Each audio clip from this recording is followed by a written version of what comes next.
नमस्कार। 9 की 9 खबर में आपका स्वागत। मैं राहुल ओझा आपके साथ। बिहार में विधानसभा चुनाव से पहले सीएम नीतीश कुमार ने बड़ा ऐलान कर दिया है। 1 अगस्त 2025 से 125 यूनिट बिजली फ्री कर दी गई है। सीएम के इस ऐलान का 1,67,00,000 परिवार को सीधा लाभ मिलेगा।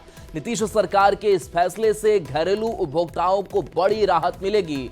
सोशल मीडिया एक्स पर पोस्ट कर नीतीश कुमार ने ये जानकारी दी है। सीएम के इस फैसले का असर इसी महीने यानी जुलाई से ही दिखेगा। सीएम ने लिखा है कि जुलाई महीने के बिल से ही राज्य के सभी घरेलू उपभोक्ताओं को 125 यूनिट तक बिजली का कोई पैसा नहीं देना पड़ेगा। साथ ही सीएम ने ऐलान किया है कि अगले 3 साल में सभी घरेलू उपभोक्ताओं से सहमति लेकर उनके घर की छतों पर या नजदीकी सार्वजनिक स्थानों पर सौर ऊर्जा संयंत्र लगाकर लाभ दिया जाएगा।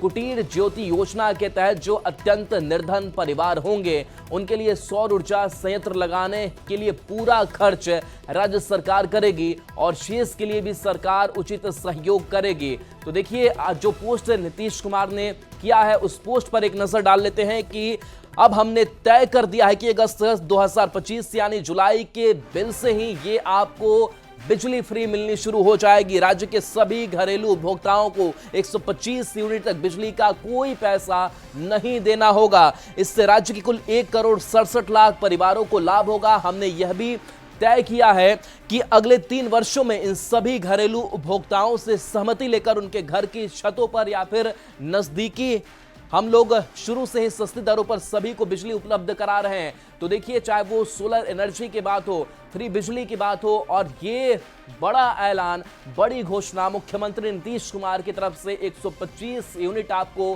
फ्री बिजली मिलेगी और ये जो बिल है वो जुलाई से इस पर लागू हो जाएगा। तो बिजली बिल पर एक बड़ा ऐलान मुख्यमंत्री नीतीश कुमार का।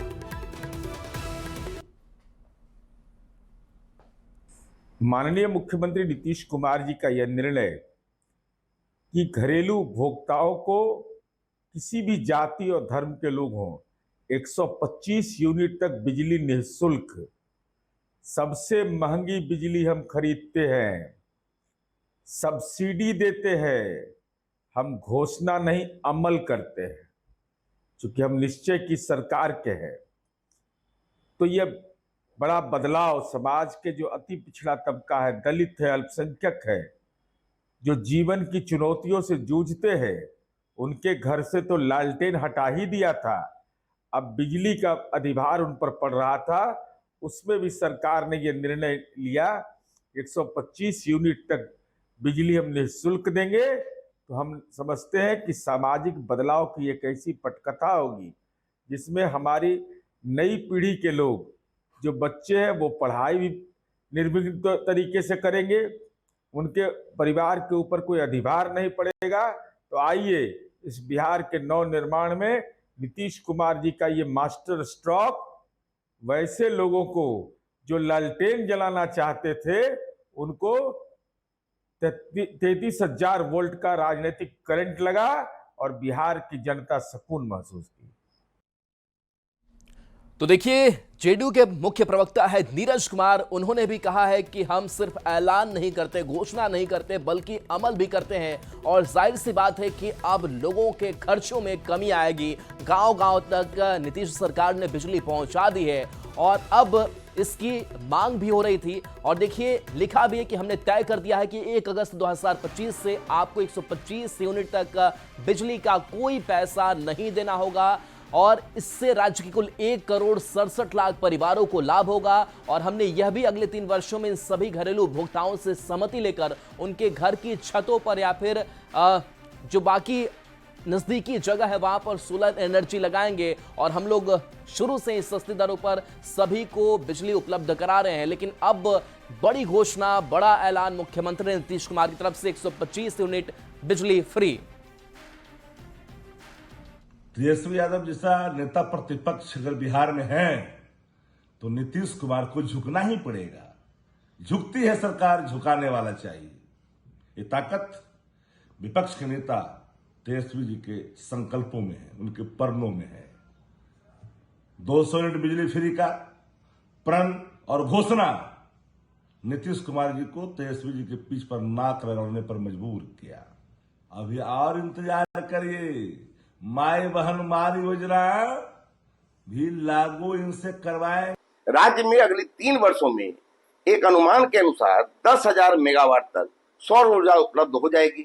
इस ऐतिहासिक निर्णय के लिए राज्य सरकार, खासकर मुख्यमंत्री नीतीश कुमार जी का अभिनंदन। एनडीए की डबल इंजन की सरकार में अभी बहुत कुछ होना बाकी है।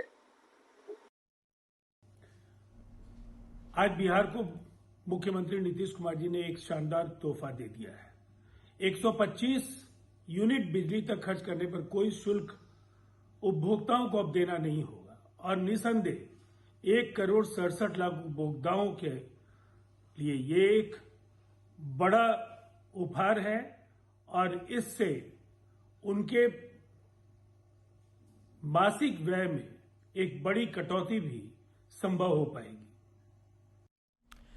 तो देखिए, विपक्ष हो या फिर एनडीए के नेता दोनों अपनी अपनी प्रतिक्रिया दे रहे हैं। 125 यूनिट बिजली फ्री के फैसले पर विरोधी ने सरकार पर पलटवार किया है। आरजेडी को भी आपने सुना कि हम जिस तरीके से घोषणाएं अपनी हम कर रहे हैं कि सरकार में आने पर हम क्या करेंगे, तो मजबूर होना पड़ रहा है सरकार को और सरकार ऐसे कदम उठा रही है। तो देखिए, नीतीश कुमार के इस ऐलान की अगर बात करें तो 125 यूनिट तक आपको कोई पैसा नहीं देना होगा बिजली बिल का। 1,67,00,000 परिवार इसका सीधा लाभ उठा सकेंगे। और इसके साथ साथ खास करके सौर ऊर्जा की अगर बात करें तो सौर ऊर्जा कैसे काम करे, इस ऊर्जा का इस्तेमाल कैसे हो, इस पर भी विशेष पहल नीतीश सरकार करने वाली है। और कहा गया है कि जो अत्यंत निर्धन होंगे उनके छतों पर जो सोलर सिस्टम है वो लगाया जाएगा या फिर जो नजदीकी उनके जगह होंगे वो उपलब्ध कराए जाएंगे। और बढ़ेंगे आगे पटना से बड़ी खबर, जहां पारस अस्पताल में फायरिंग की खबर है। अस्पताल के अंदर घुसकर यह फायरिंग की गई है। अस्पताल में मौजूद शख्स को गोली मार दी गई है। अस्पताल के अंदर 4 अपराधी दाखिल हुए थे। घटना के बाद मौके पर अफरा तफरी मची है। घटना के बाद पुलिस महकमे में भी खलबली है। परिवार के साथ इलाज कराने पीड़ित आया था। पटना पुलिस के अनुसार जिस शख्स को गोली मारी गई है उसका आपराधिक इतिहास रहा है। जिस शख्स को गोली मारी गई है उसका नाम चंदन मिश्रा बताया जा रहा है। बक्सर जिला का रहने वाला चंदन है। फिलहाल हत्या के एक मामले में बेऊर जेल में बंद था। तबीयत खराब होने के कारण इलाज करवाने आया था अस्पताल में। कमरा नंबर 209 में इलाज चल रहा था। बता दें कि पूर्व में अपराधी वर्तमान में बिल्डर बनकर यह काम कर रहा था। संजय हमारे साथ, न्यूज 18 संवाददाता। संजय, किस बात को लेकर के ये फायरिंग हुई, क्या पूरी घटनाक्रम है? देखिए, राजधानी पटना में सुबह सुबह ये बड़ी घटना है और पारस हॉस्पिटल जहां हाई सिक्योरिटी का अरेंजमेंट रहता है वहां पर अपराधियों ने घुसकर जिस शख्स को गोली मारी है उसका नाम चंदन मिश्रा बताया जा रहा है। और ये इसका पहले से बैकग्राउंड था, ये क्रिमिनल बैकग्राउंड का रहा है। लेकिन सबसे बड़ी बात है कि चाक चौबंद जहां सुरक्षा व्यवस्था रहती है वहां अपराधी घुस जाते हैं और किसी को गोली मार देते हैं, वो भी इलाज करने के दौरान। हालांकि पटना के जो सीनियर ऑफिसर हैं उनसे मेरी बात हुई, उनका कहना है कि परिवार के साथ ये इलाज कराने आया था। इसका बैकग्राउंड रहा है, फिलहाल ये बेऊर जेल में बंद था, इसको बेऊर जेल शिफ्ट किया गया था और पेरोल पे ये इलाज कराने के लिए आया था। फिलहाल पुलिस मौके पर पहुंच गई। जो जानकारी मिली है 5 की संख्या में अपराधी थे और एक शख्स बाहर रह गया था, लेकिन बाकी के 4 शख्स हॉस्पिटल के अंदर घुसे थे और सभी के हाथ में पिस्टल थी और इसके बाद फायरिंग की गई है। फिलहाल क्रिटिकल कंडीशन इसका बताया जा रहा है। पुलिस घटनास्थल पर मौजूद है डीएसपी के नेतृत्व में और फिलहाल इसको इमरजेंसी में एडमिट कराया गया आईसीयू में, जहां पर इसका इलाज चल रहा है। पुलिस सीसीटीवी फुटेज खंगाल रही है और पुलिस का दावा कि जल्दी इस पूरे मामले का खुलासा किया जाएगा। लेकिन निश्चित तौर पर पुलिस के लिए चुनौती है कि कैसे हॉस्पिटल के अंदर कोई अपराधी घुस जाता है और किसी शख्स को गोली मार देता है। चलिए, बिल्कुल संजय बने रहिए हमारे साथ। आपने जो रिपोर्ट भेजी है वो रिपोर्ट भी दर्शकों को दिखा देते हैं। पटना में अपराधियों का मनोबल जो है वो 7वें आसमान पे है।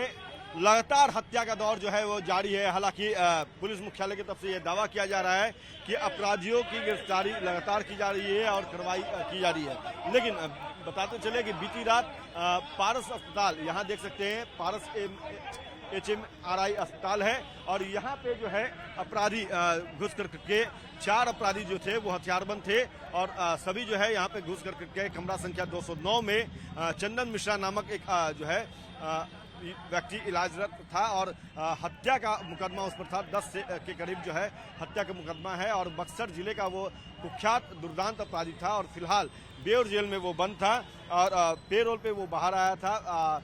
फिलहाल वो इलाज कराने के लिए यहाँ पहुंचा था और इसी दौरान जो है जो अपराधी थे हथियारबंद 4 अपराधी हॉस्पिटल के अंदर गए। एक अपराधी जो था वो हॉस्पिटल के बाहर था और इन अपराधियों ने गोली मार करके चंदन मिश्रा को बुरी तरह से घायल कर दिया है। हालांकि इसके पीछे की वजह क्या है ये अभी साफ नहीं हो पाई है, लेकिन सबसे बड़ा सवाल यहाँ ये है कि ये पारस HMRI हॉस्पिटल जो है वो काफ़ी सुरक्षित अस्पताल माना जाता है। सुरक्षा के दृष्टिकोण से चप्पे चप्पे पे सुरक्षा कर्मियों की तैनाती रहती है और इस बीच जो अपराधी हैं वो हॉस्पिटल के अंदर दाखिल होते हैं और अपने मंसूबे को अंजाम देकर के फरार हो जाते हैं। और यह पूरी घटनाक्रम जो है हालांकि जो अपराधी हैं जैसा कि पुलिस सूत्रों का कहना है कि अपराधी की जो है वो पहचान की जा रही है। CCTV कैमरे में वो 4 लोग जो हैं वो कैद हुए हैं। फिलहाल पुलिस जो है वो मामले की छानबीन में जुटी है। SSP ने खुद इस घटना की पुष्टि किया है। पटना SSP जो है कार्तिकेय के शर्मा जो है उन्होंने न्यूज़ 18 से इस बात की पुष्टि करी है कि यह घटना हुई है। बक्सर जिले का ये रहने वाला चंदन मिश्रा जो है वो अपराधी छवि का था और इस पे कई हत्या के मामले जो है वो दर्ज है। तो फिलहाल अब इस मामले की बात जो है वो पटना पुलिस जो है अनुसंधान शुरू कर दी है। लेकिन सवाल बड़ा कि आखिर पटना में अपराध कब थमेगा, कब हत्या का सिलसिला जो है उस पर पटना पुलिस ब्रेक लगाने में कामयाब होगी।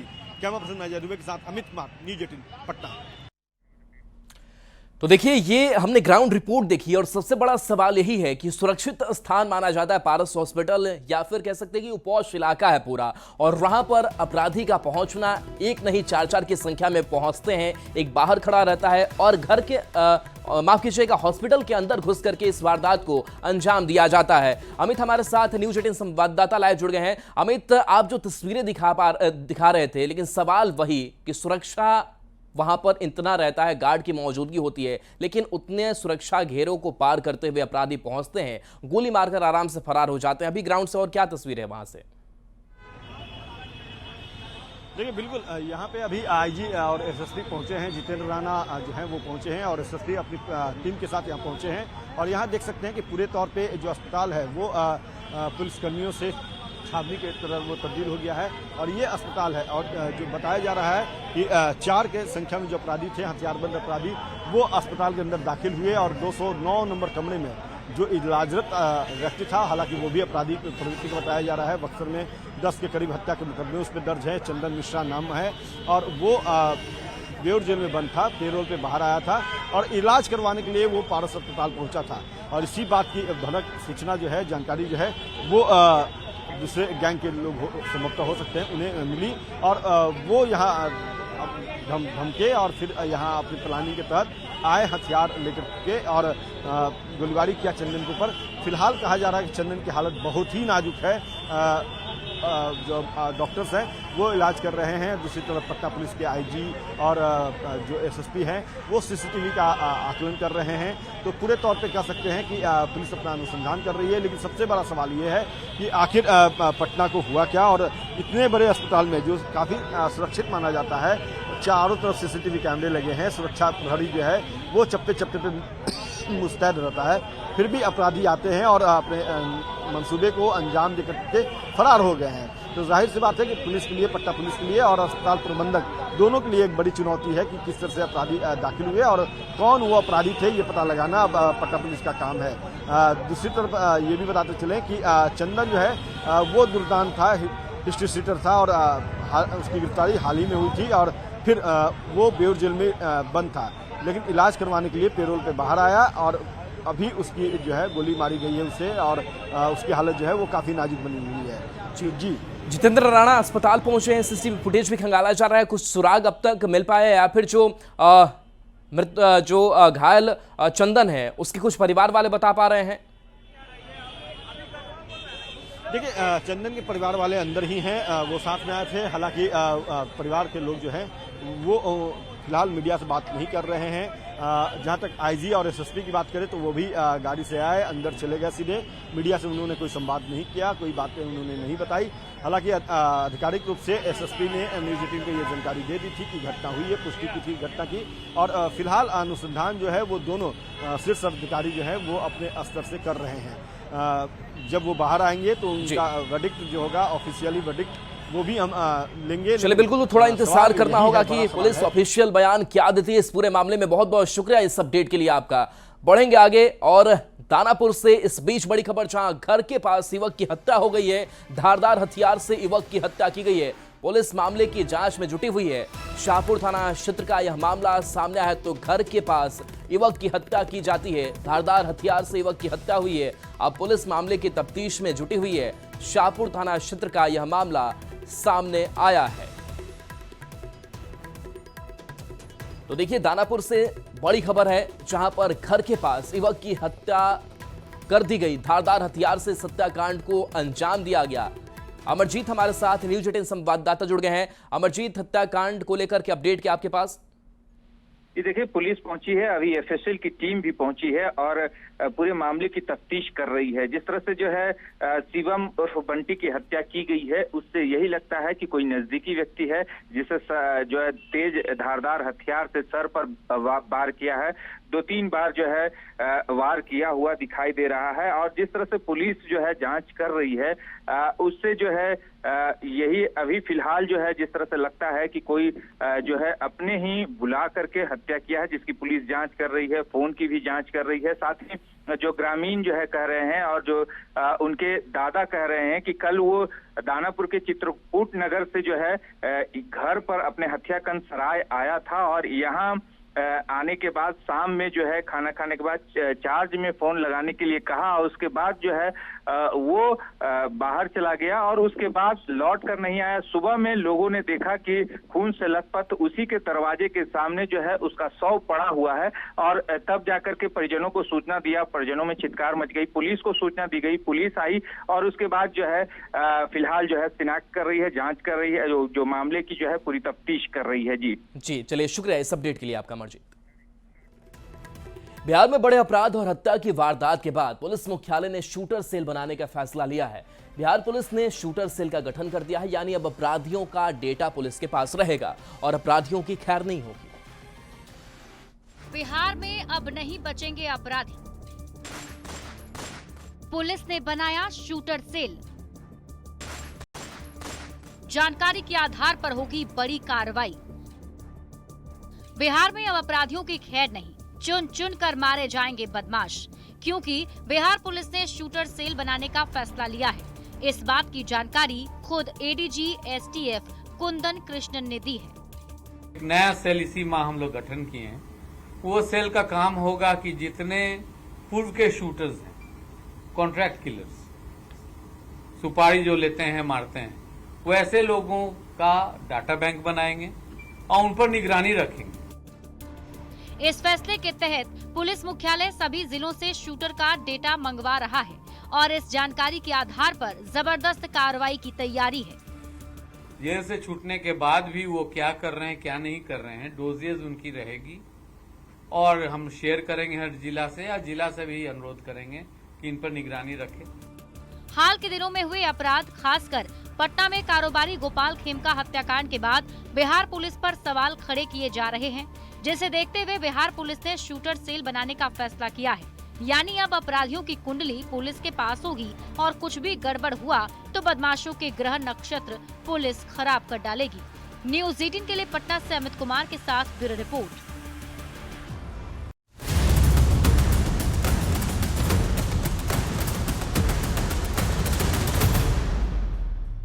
और देखिए, गोपालगंज में गंडक नदी का बढ़ता जलस्तर लोगों की चिंता बढ़ा रहा है। जल संसाधन विभाग के इंजीनियर लगातार तटबंधों पर निगरानी बनाए हुए हैं। वाल्मीकि नगर बराज से 1 लाख क्यूसेक से कम पानी का डिस्चार्ज लेवल चल रहा है, इसलिए अभी बाढ़ का खतरा कम है। जिला प्रशासन ने निचले इलाकों में बसे लोगों को सतर्क रहने और छोटी नाव के परिचालन से बचने की अपील की है। ज्यादा जानकारी दे रहे हैं संवाददाता गोविंद कुमार। नेपाल में बारिश के बाद गोपालगंज में गंडक नदी के जलस्तर में वृद्धि होने लगी है। जलस्तर में वृद्धि होने के बाद जल संसाधन विभाग ने सभी तटबंधों पर निगरानी बढ़ा दी है। जिला प्रशासन ने 24 घंटे गंडक नदी के तटबंधों पर नजर रखने का निर्देश जारी किया है। इस वक्त गोपालगंज के ये जादवपुर के दुखारन पंचायत की तस्वीर है, जहां पर गंडक नदी के जलस्तर में धीरे धीरे बढ़ोतरी दर्ज की जा रही है। हालांकि अभी बाढ़ का कोई खतरा नहीं है, क्योंकि वाल्मीकि नगर बराज से 1 लाख क्यूसेक से कम पानी का डिस्चार्ज चल रहा है। ऐसे में जल संसाधन विभाग ने नदी के बढ़ते जलस्तर को लेकर इलाके में एहतियातन तौर पर निगरानी बढ़ा दी है। तटबंधों पर मानव बल को तैनात किया गया है। इसके अलावा जल संसाधन के सभी इंजीनियरों को तैनात किया गया है। गोपालगंज के डीएम पवन कुमार सिन्हा का कहना है कि नदी के बढ़ते जलस्तर पर लगातार निगरानी रखी जा रही है। जल संसाधन विभाग के अलावा आपदा विभाग भी नदी के बढ़ते जलस्तर पर नजर बनाए हुए हैं। ऐसे में निचले इलाके में रहने वाले लोगों को भी इस मौसम में विशेष तौर पर सावधानी बरतने के लिए अपील किया गया है और छोटी नाव के परिचालन पर तत्काल रोक लगा दी गई है। गोविंद कुमार, न्यूज़ 18, गोपालगंज। यूपी बिहार समेत दूसरे राज्यों में लगातार हो रही बारिश के कारण पटना में गंगा खतरे के निशान के पास पहुंच चुकी है। मनेर से लेकर हाथीदह तक गंगा का लेवल हाई हो गया है। प्रशासन ने पटना वासियों से सावधानी बरतने की अपील की है। एनआईटी घाट से ज्यादा जानकारी दे रहे हैं संवाददाता अमित कुमार। बिहार में लगातार हो रही बारिश के कारण जो है वो गंगा का लेवल खतरे के निशान के करीब पहुंच चुका है। बताते चले कि पटना जिले की अगर हम बात करें तो पटना जिला में मनेर से लेकर के हाथीदह घाट तक जो गंगा है वो लगभग खतरे के निशान के करीब पहुंच चुका है। मनेर में जो है बताते चले कि 51 मीटर जो है वो गंगा जो है वो खतरे के निशान के करीब है। दानापुर में 50.20, दीघा में 49.45, गांधी घाट जहां से हम तस्वीर दिखा रहे हैं यहाँ की गंगा की लेवल की बात करें तो जो खतरनाक लेवल है वो 48.60 है और लेवल गंगा का फिलहाल 47.60 के करीब पहुँच चुका है।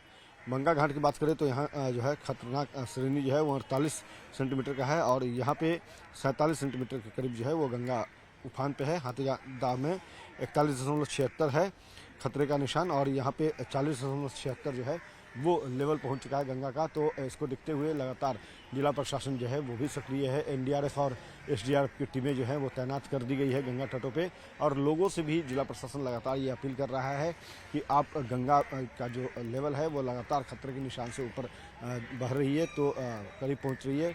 इसको देखते हुए आप गंगा में अटकलियाँ ना करें। गंगा में फिलहाल अगर पूजा करते भी हैं तो तट के किनारे से खड़ा होकर करें।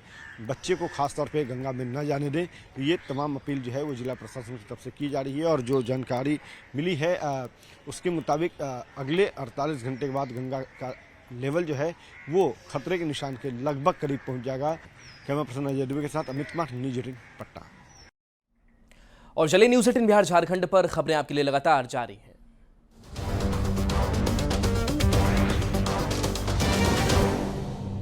इस न्यूज़ हेडलाइन